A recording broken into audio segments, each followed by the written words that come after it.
57.3. Hey y'all, Artist Poet Girl here, also known as APG Jamie, and today we're going to work on carving some houses. This is what I use, which is SpeedBall Speedy Carve, and these are the tools I use. I happen to have two of the handles. I'm not sure how I acquired two, but I did. And the tools, the actual carving tools, store inside the handles. Now, to start off with, I am drawing with a pencil straight onto the Speedy Carve, and that usually works. Now, I advise, and I could have left off those two bottom windows, but for some reason I wanted them on there. And I decide from the get-go if you want to leave the lines or remove the lines, because it makes a difference between a positive and negative image. Okay, so I'm trying to get a little closer, and I'm using a small V groove tool because I want to carve away all the extra stuff. I'm keeping the lines. Yeah, I have to say that to myself, and you need to decide that from the get-go before you start cutting.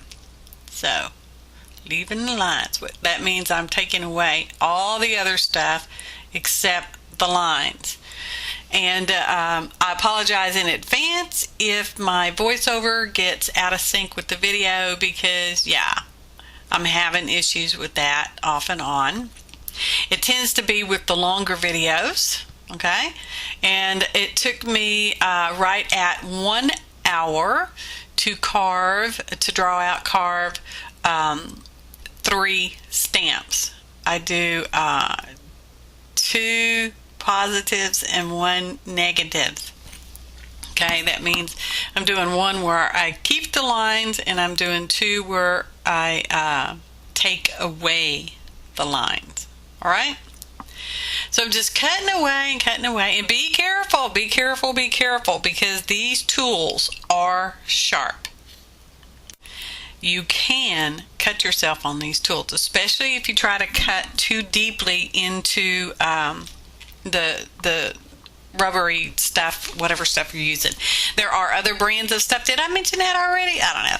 Anyway, there are other brands and other types of stuff you can carve into, including wood. Although I wouldn't necessarily use my SpeedBall tools on wood. For that, you would definitely want wood carving tools. Just saying. Okay? So, I just keep cutting away. I want my roof there to look carvy, so I am trying to leave excess materials in there. Yeah, I don't know how to say that. Oh, this is the bigger tool where you can carve away more stuff. Be careful, because if you want to leave your lines, you don't want to cut them when you're removing your excess pink stuff. I'm just calling it pink stuff, okay? So, there we go. We're just cruising along. I am using the bigger tool to remove the extra material from the outside. I will come back and trim it with the scissors in a little bit, and even later on in the video, I will actually cut some of that extra material away with a craft knife. Be careful with your craft knife, and when not in use, put the lid on them, okay? Because when you're like sweeping stuff away from your desktop, all that stuff that the stuff I'm carving out, you can actually accidentally just swoosh your hand right into your craft knife. Not that I did that, but it could happen, okay? It could happen, so be careful with that. And as you can see, I'm using a wonky paintbrush there to remove some of the rubber pink stuff that is staying down inside the groove of my carving tools, so that I don't necessarily run my finger along that, although I have before. Just use caution, because you could cut yourself, okay? Be careful, because I love you and I don't want you to injure yourselves. So I'm just removing the extra junk, and I think we're going to be getting ready to do a test print. And that's usually where I foul up, is after I do my test print and I come back and I try to remove some of the extra, whatnotage, and that's where I tend to kind of mess up a little bit. But we won't talk about that, because I didn't do that this time. And I am using the archival ink, and there will be a list of ingredients in the description box below this video. So here's our test. Yeah, I like it, but we have extra stuff, and did I say? Oh, if not, I'm saying it now. I come back later with the craft knife and actually remove extra materials. That's what I do. And I do tend to do another test print after I remove that other stuff. I had a real issue with that there corner. Okay? Yeah, just saying. Do not get in a hurry when y'all doing this, okay? Slow is good. It's not a race, people. Not a race. I'm looking at it, testing it. Yeah. So, there we go. Okay? Yep. I like it. Do it again. Take away the extra stuff. You do end up with a lot of ink on your fingers. Okay? So, have a baby wipe handy. And it's also good to maybe use some of that gloves in a bottle, a barrier cream of some sort before you even start. I don't mean regular hand cream or lotions, because that can get on your stamp and be slick, and you don't want slick. And when you're carving, you do want to turn your carving material instead of your hand, because you just can't get your hand in all them positions. So now I've stamped it, that same image, and now I'm going to carve away the line. That means I'm going to remove the lines, and I do that. And did I mention I sped up a whole lot of this video? Because it took me an hour to do these 3 stamps, and the video is pretty much 11 minutes. And it's just this repeating of the same thing. When you are first starting, it is better to leave out the details. All right? I put in too many details in this house, although I am happy with it. But when you are first starting out, leave the details out. Okay? Just saying. So now I'm removing the excess material with the big tool again. For me, it's kind of harder for me to carve when I remove the lines, because I can't see the lines anymore because I cut them off. All right, so I'm trimming up with the scissors. Well, y'all can see that. Obviously, you can see that.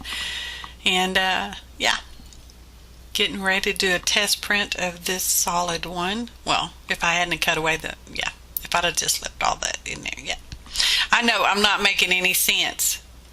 Because sometimes it's hard for me to express what I mean. And my solid image is the reverse of my lined image, which you'll see when I make some test stamps in a little bit. Okay? So, like I believe I said earlier, I apologize if the voiceover gets separated from the video, actual syncing of the video. And here we go. So here's our lined image. Here's our semi-solid image, and they're opposite of each other. So I'm going to try to remedy that. I'm going to try to remedy that, and that's where I show you how you can stamp your image or draw your image and then try to do the reverse. Okay? Right here is where I'm cutting away the excess material, because I'm tired of messing with those other ink bits over there. Careful with your craft knife. Craft knife, not crap knife. Okay? So here we go. I know I've said it before. I really am happy with these wonky houses. I don't know what I'm going to do with them, but I wanted to do them, so I did. So here I stamped the image on copy paper, and you can also use tracing paper. And I can see it, but you can't see it in the video too well, the black lines. And I'm drawing on the reverse with a regular graphite pencil. And now I'm going to burnish it onto the pink stuff. And that's a bone folder, not a real bone. And I am just burnishing away. And ta-da! There's the house. And hopefully it's going to be in reverse and will work. And it's sort of does and doesn't. I'm going to have to work on what I did wrong. I'm sure some of y'all other carvers out there know exactly what I did wrong, and yeah. That's okay. Once I get the hang of it, I'll get the hang of it. So now I'm carving away the lines again. Carving away, carving away. And this could have been left solid. Did I say that already? I probably did. But anyway, so now we're going to do 3 houses, and this is green ink. That is red ink, and those are the 2 different, even though they look the same. And that's the lined one. And I'm going over it with blue. Close up coming, and we're going into a photo montage. And yeah. Thanks for watching, and happy arting, y'all.